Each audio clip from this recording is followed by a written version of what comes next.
얼마 전 결혼 준비를 하면서 인생이 나락으로 갈 뻔한 위기를 겪었습니다. 제 나이는 28이고 평범한 회사에서 사무직으로 일을 하고 있는 여자예요. 2년 동안 만난 3살 연상의 남자친구와 작년 연말부터 결혼 이야기가 오고 가기 시작했거든요. 저희는 올가을쯤 결혼하기 위해서 양가 부모님께 따로 허락을 받고 상견례 날짜를 조율하던 중이었어요. 먼저 남자친구가 우리 집에 방문했는데 그때는 별다른 문제 없이 잘 넘어갔습니다. 우리 부모님도 일단 알겠다며 빠르게 상견례 날짜를 잡자고 하셨죠. 남자친구는 원래 조용한 성격인데 평소에 말이 많은 편이 아니에요. 그래서 우리 부모님께 인사시켰을 때도 묻는 말에 대답이나 하는 정도가 고작이라서 특별히 점수를 잃을 것도 얻을 것도 없다고 생각했습니다. 부모님은 이렇게 봐서는 잘 모르겠다 하시고 너가 좋으면 좋은 사람이겠지라고 말씀을 하셨어요. 그리고 일단 상대방 부모님을 만나야 하니 빨리 상견례 날짜를 정하자 하시더라고요. 하지만 안타깝게도 양가 상견례는 영원히 하는 일이 없을 것 같네요. 왜냐하면 제가 남자친구 부모님을 만나러 갔을 때 일어났었던 어떤 사건 때문입니다. 남자친구는 위로 누나가 하나 있다고 들었는데 20대 중반에 결혼해서 지금 초등학교 다니는 11살짜리 아들이 하나 있어요. 저는 솔직히 말해서 아이들에 대해 별 관심 없고 굳이 따지자면 별로 안 좋아하는 축이거든요. 나중에 결혼하면 막연하게 제 아이는 낳아야 한다고 생각은 하고 있는데 남의 아이는 살면서 한 번도 예쁘다고 생각을 해본 적 없습니다. 오히려 귀찮기도 하고 억지로 예쁘다 해줘야 하는 분위기도 싫었죠. 하지만 남자친구는 저와는 다르게 아이들을 굉장히 좋아하는 사람이었는데 밖에서 모르는 아이를 봐도 귀엽다며 좋아하고 특히 자기 조카를 정말 예뻐하고 아꼈습니다. 저는 집에서 외동으로 자라서 오빠나 언니도 없고 동생도 전혀 없어요. 어쩌다 보니 주변 제 또래 친척들도 다들 결혼하기 전이라서 조카도 하나 없습니다. 그래서 남자친구가 예전부터 자기 조카 정말 귀엽고 예쁘다고 사진을 보여주는데 저는 잘 모르겠고 솔직히 그게 어떤 마음인지 이해도 안 갔습니다. 항상 조카를 자랑할 때면 저한테 사진을 보여주는데 정말 아무리 좋게 생각해도 잘생기고 예쁜 얼굴은 아니었어요. 11살인 나이에 비해 살도 좀 많이 찐 편이고 어린애한테 이런 말을 하긴 좀 그렇지만 정말 말 안 듣는 못된 아이처럼 생겼습니다. 그래도 아이들 얼굴 보고 뭐라고 하는 건 예의도 아니고 어차피 제 조카도 아니니까 그냥 남자친구의 말에 맞다고 맞장구 치며 귀엽다 하고 대충 넘어갔습니다. 사귀고 관계가 진지해진 이후로 남자친구는 우리 결혼하면 아이를 빨리 갖고 싶다고 항상 이야기했고 자기는 아들도 좋지만 조카가 이미 있으니 우리 아이는 딸이었으면 좋겠다고 했었어요. 저는 남자친구와 결혼 준비에는 진심이었지만 엄마가 될 생각은 아직 없었고 특히 제 나이 30 전에 아이 낳고 애엄마가 되고 싶진 않았습니다. 올가을에 결혼하면 금세 해가 지나고 제 나이가 29이 되는데 신혼생활을 적어도 1년 이상은 즐겼으면 좋겠다고 생각했죠. 그래서 아이는 좀 천천히 갖자고 이야기했었는데 남자친구는 일단 결혼하고 나면 제가 더 많이 아이를 갖고 싶어 할 거라며 어디 한번 두고 보라고 했죠. 아무튼 결혼 준비를 하게 되면서 우리 집에 이어 제가 남자친구의 부모님 댁으로 인사를 드리고 결혼 승낙을 받으러 갔었는데 사실 그 전까지는 말로만 들었지 그 집안 식구들과 처음으로 얼굴을 보는 자리였어요. 아버님 어머님도 그렇고 따로 살고 있는 남자친구의 누나까지 저를 보러 온다고 해서 당연히 긴장을 바짝 할 수밖에 없었죠. 남자친구는 워낙 평소에 부모님한테 제 이야기를 많이 했었다면서 본인 덕분에 제 이미지가 좋으니 아무런 걱정 말라고 했지만 처음으로 인사드리러 가는 건데 어떻게 마음이 편하겠어요. 남자친구가 우리 집에 인사하러 올 때 아빠가 좋아하는 양주를 선물로 사왔기 때문에 저도 미리 방문 전에 예비 시부모님이 좋아한다고 하는 와인을 사서 들고 갔어요. 뿐만 아니라 첫인상을 예쁘게 잘 보이기 위해서 아침 일찍 미용실 가서 머리 드라이와 세팅까지 돈 주고 했습니다. 지금 생각해보면 왜 그런 사람들 때문에 돈과 시간을 써가며 바보짓을 했는지 모르겠네요. 남자친구한테 오빠네 부모님은 평소 어떤 사람들이냐고 몇 번 물어본 적이 있는데 그냥 두 분 다 조용하시고 착하고 주변에서 인품 좋기로 소문난 분들이라 하더라고요. 법 없어도 살 사람들이라면서 우리가 결혼하고 난 다음에도 자기 엄마는 시집살이 같은 건 절대 시키지 않을 뿐이니 안심하라고 했어요.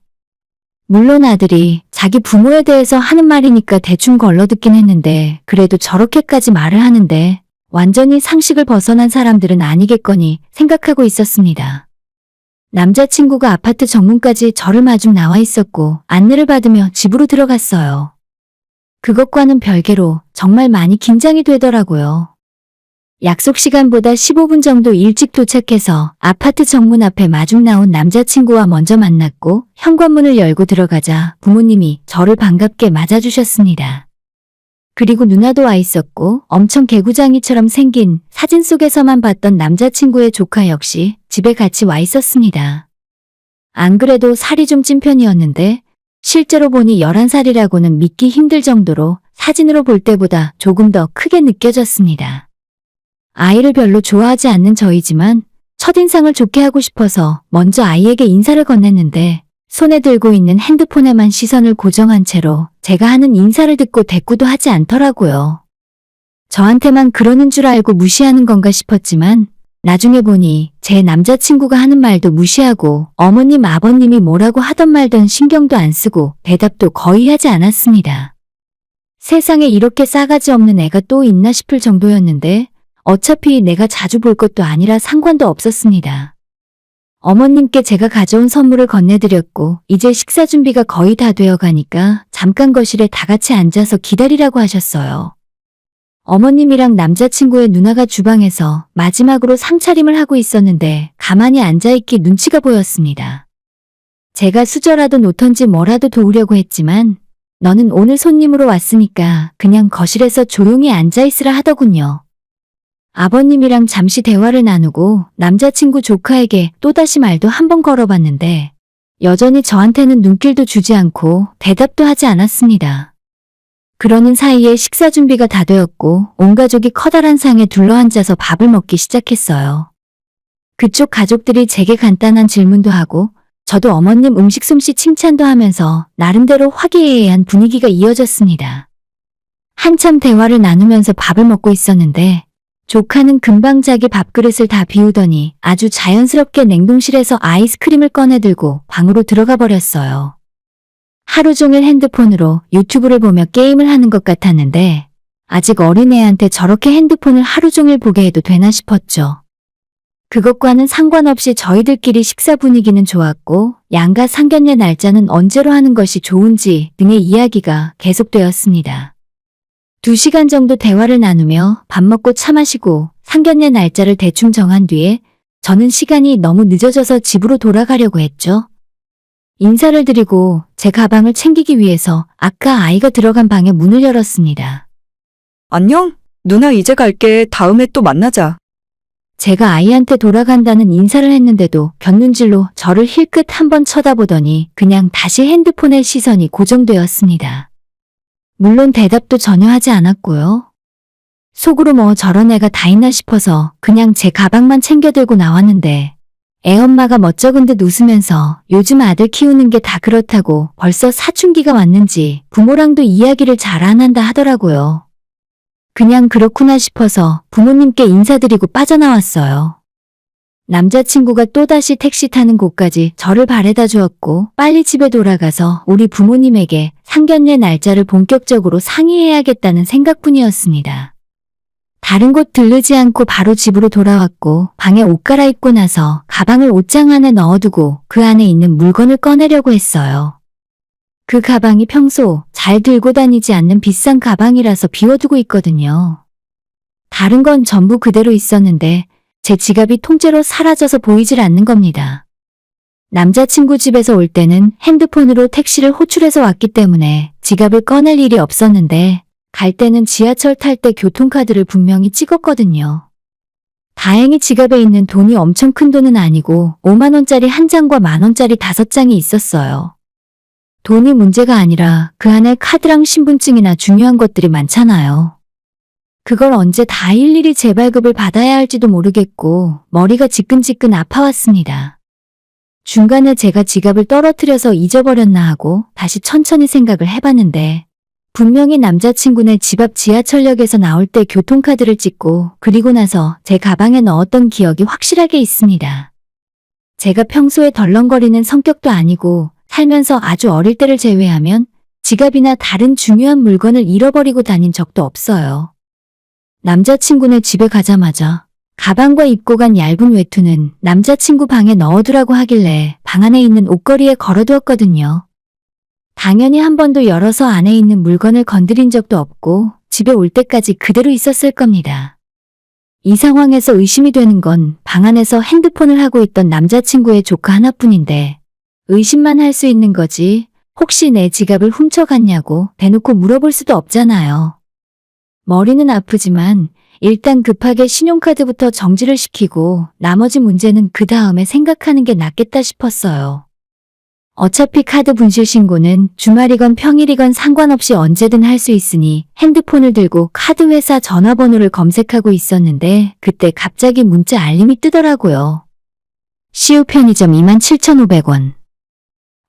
하는 생각이 들어서 순간 머리가 하얗게 되었습니다. 누군가 제 지갑을 훔쳐간 것으로도 모자라 카드까지 긁고 다니다니. 이거 완전 간이 배 밖으로 튀어나온 놈이구나 싶었죠. 경찰에 신고를 해야 하나, 어떻게 해야 하지? 순간 고민을 하고 있었는데 또다시 똑같은 편의점 이름으로 이번에는 10만 원 정도가 추가 결제되는 겁니다. 아마 한번 긁어보고 결제가 승인되니까 다시 더 많은 물건을 사는 것 같았어요. 안 되겠다 싶어서 바로 카드 회사에 정지 신청을 했고 카드 결제가 됐던 그 편의점에 전화를 걸었죠. 아르바이트생이 제 전화를 받았는데 방금 카드로 10만 원을 결제한 사람 있냐고 물어봤더니 어떤 초등학생이 엄마 카드를 가져와서 게임 카드 같은 걸 사갔다는 겁니다. 저는 몰랐는데 이번에 알게 되었어요. 편의점에서 아이들 핸드폰 게임에 쓰는 돈을 카드로 결제할 수 있더라고요. 아무튼 그 아이 어디 갔냐고 하니까 바로 나가서 사라졌다 하고 제가 경찰에 신고하고 지금 갈 테니까 CCTV 있으면 자료 좀 확보해달라 부탁을 했죠. 바로 경찰에 카드 도난 사용 신고를 해놓고 저는 그 편의점으로 택시를 타고 달려가고 있었는데 혹시나 하는 생각에 남자친구에게 이 사실을 알렸습니다. 아까 집에 와서 확인해보니까 내 가방에서 지갑이 사라졌더라고. 근데 지갑 도둑이 중앙동 현대아파트 앞에 편의점에서 카드를 2번이나 썼다더라. 그래서 지금 경찰에 신고했고 나도 택시 타고 편의점으로 가는 중이야. 제가 편의점 위치를 이야기해줬더니 남자친구는 깜짝 놀라면서 거기 자기 누나네 집 앞 편의점이라 하더군요. 솔직히 이때부터는 99%도 아니고 100% 확신을 하고 있었습니다.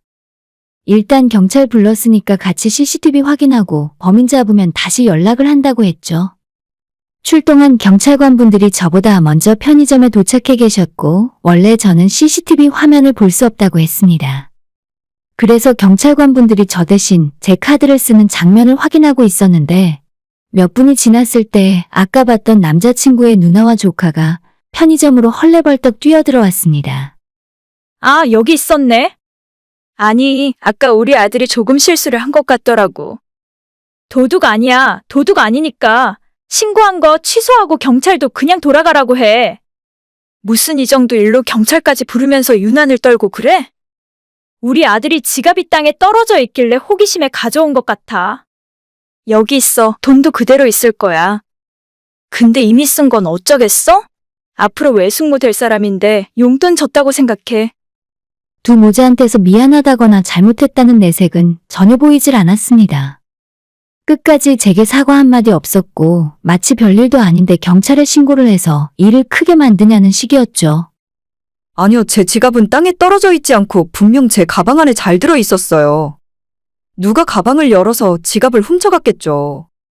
제가 훔쳐갔다는 말을 했더니 갑자기 남자친구의 누나가 눈빛이 돌변하면서 훔치긴 누가 훔쳤냐고 왜 남의 아들을 도둑으로 모냐며 소리를 질렀습니다. 편의점 뒤에 사무실 공간에서 CCTV를 확인하고 있던 경찰관분들이 저희가 싸우는 소리를 듣고 밖으로 나와서 말리셨습니다. 경찰 아저씨, 저희가 범인이에요. 데려가서 홍구멍을 내주고 처벌 좀 해주세요. 어차피 우리나라 법 때문에 어린아이가 도둑질을 해도 처벌을 하지 못한다는 건 알고 있습니다. 그래도 너무 화가 나서 이대로 그냥 넘어가진 못하겠더라고요. 제가 바락바락 대들고 화를 냈더니 그제서야 남자친구의 누나가 대체 돈을 얼마나 썼길래 이 난리냐고 자기가 대신 갚아줄 테니 그만하자 하는 겁니다. 물론 카드로 긁은 13만 원은 받아내야죠. 뭐가 예쁘다고 저런 놈한테 제가 용돈을 주겠습니까? 13만 원 달라고 했더니 저보고 거짓말하지 말라며 애가 무슨 돈을 그렇게 쓰냐고 따지더군요. 그래서 카드 사용 내역 보여주고 아르바이트생도 옆에서 저 애가 그 카드를 써서 계산한 게 맞다고 제 편을 들어주었습니다. 아니, 애가 이렇게 큰 돈을 쓰는데 당신은 안 말리고 뭐 했어? 결국 당신 잘못이네? 당신이 매출 올리려고 일부러 우리 애한테 비싼 물건 사게 한 거 아니야? 진짜 사람 인성 어디 안 가더라고요. 이 와중에도 사과를 하거나 자기 애를 혼내기는커녕 아무 죄 없는 아르바이트생에게 책임을 떠넘기려고 하고 있었습니다. 경찰관분들은 그냥 아이가 쓴 카드 금액 돌려준 후에 사과하고 끝내라고 하셨어요. 편의점에서 이렇게 소란 피우는 것도 업무방해라고 하니까 그제서야 옆에 현금인출기에서 돈을 뽑아오더니 저한테 주는 것도 아니고 휙 뿌리듯 던지고는 자기 애만 데리고 그냥 가버리는 겁니다. 정말 황당했고 세상에 뭐 저 따위 인간이 있나 싶었어요. 결혼이고 뭐고 저런 집안 사람들이랑 한 식구로 엮이고 싶은 마음이 싹 사라져버렸습니다. 아르바이트생에게 미안하다고 제가 대신 사과를 한 뒤에 출동했던 경찰관분들까지 세 분에게 음료수 하나씩 사드리고 저는 다시 택시를 타고 집에 돌아왔어요.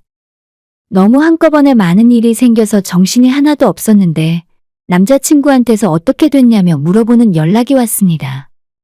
그래서 자초지종 설명하고 미안한데 우리 결혼 이야기는 없던 일로 하자고 말했습니다. 뭐? 그게 무슨 소리야? 서로 오해도 풀렸고 돈도 돌려받았다면서? 그럼 다 끝난 일인데 우리 결혼을 왜 취소해? 그리고 애가 뭘 알겠어? 그냥 지갑이 눈에 보이니까 가져가고 싶었겠지. 방에 둔 어른 잘못도 있는 거야. 아니, 이 와중에도 제 편이 아니라 자기 조카랑 누나 편을 들고 있었습니다. 서로 간에 오해도 다 풀렸고 이제 다시 상견례 날짜 잡고 결혼 준비 제대로 시작해보자. 라고 하는데 이 집안 인간들은 기본적인 도덕 규범 자체가 저와는 다른 것 같더라고요. 도둑질 하다가 들켜도 다시 돌려줬으면 끝인가요? 제대로 저한테 사과를 하고 아이를 따끔하게 혼을 냈더라도 결혼을 한 번쯤 다시 생각을 해봤을 텐데 온 식구들이 하나같이 뻔뻔했습니다. 남자친구의 이런 태도는 물론이고 그 집안 누나가 방금 전에 악을 쓰던 모습이 떠오르면서 이 남자랑 결혼하면 평생 거지 같은 식구들 사이에서 내가 고생만 하며 살겠구나 싶더라고요. 그래서 남자친구에게 우리는 정말 인연이 아닌 것 같다고 서로가 생각하는 것부터 너무 크게 다르니까 이대로 헤어지는 것이 낫겠다고 이야기했죠. 그제서야 남자친구는 자기가 잘못했다며 누나랑 조카한테도 오늘 일은 큰 교훈이 되었을 거니까 그냥 한 번만 용서해주고 그냥 넘어가자 하네요. 13만 원? 돈 다시 돌려받았잖아. 별 일도 아닌데 그냥 너도 잊지 말고 넘어가자. 내가 대신 사과할게. 별일이 아니긴요. 저는 살면서 이런 일을 처음 겪어봤어요. 누군가의 가방을 뒤져서 지갑을 훔치는 일이 별일이 아닌 건가요? 그것도 아직 초등학교밖에 다니지 않는 어린아이인데도 훔친 지갑에서 신용카드를 꺼내 편의점에서 13만 원이나 긁었잖아요. 웬만한 일이었으면 뉴스에 나왔을 겁니다. 저는 남자친구에게 정나한테 진심으로 사과하고 싶으면 건성으로 넘기지 말고 나를 이상한 여자 취급했던 당신 누나랑 내 지갑 훔쳐간 당신 조카까지 다 나를 찾아와서 내 앞에 무릎 꿇고 정식으로 사과하라 했습니다. 제 말에 남자친구는 너 진짜 유치하게 굴지 좀 마. 살다 보면 이런저런 오해가 생길 수도 있는 거지. 라고 하면서 끝까지 정신을 차릴 생각이 없었어요. 그냥 더 이야기하고 싶지도 않고 앞으로 두 번 다시 만나고 싶지도 않으니까 나한테 연락하지 말라 하고 전화를 끊었습니다. 그 이후로도 한동안 남자친구는 계속 제게 전화를 하고 문자를 보냈습니다. 겨우 이런 작은 일로 결혼 생각까지 했던 우리가 헤어지는 것이 말이 되냐고 하는데 다시 한번 말하지만 저한테는 절대 작은 일이 아니었습니다. 앞으로 연락하지 말고 당신 식구들이랑 귀여운 네 조카와 함께 행복하게 살라고 이야기했죠. 그로부터 며칠 후에 막무가내로 저희 회사 앞으로 찾아온 적도 있는데 그냥 무시해버리고 지나쳤습니다. 그 집에 인사하러 갔을 때 함께 밥을 먹고 이야기 나눌 때까지만 해도 정말 좋은 사람들이라 생각했거든요. 겉으로 웃고 친절하게 대해주는 모습에 하마터면 깜짝 속아서 결혼 날짜를 잡을 뻔했습니다. 이제 와서 생각해보면 그대로 아무 일 없이 결혼까지 했더라면 제 앞날이 어떻게 되었을까 하는 생각도 드네요. 싸가지도 없고 손버릇까지 나쁜 조카와 그 조카를 무작정 감싸고 도는 식구들을 생각하면 언제든 이런 일이 다시 벌어져도 이상하지 않다고 생각해요.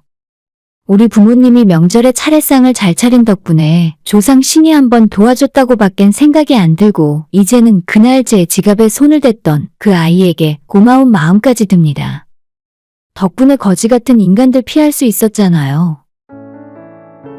오늘의 사연은 여기까지입니다. 구독과 좋아요, 알람 설정 부탁드려요. 다들 행복하시고 좋은 하루 되세요.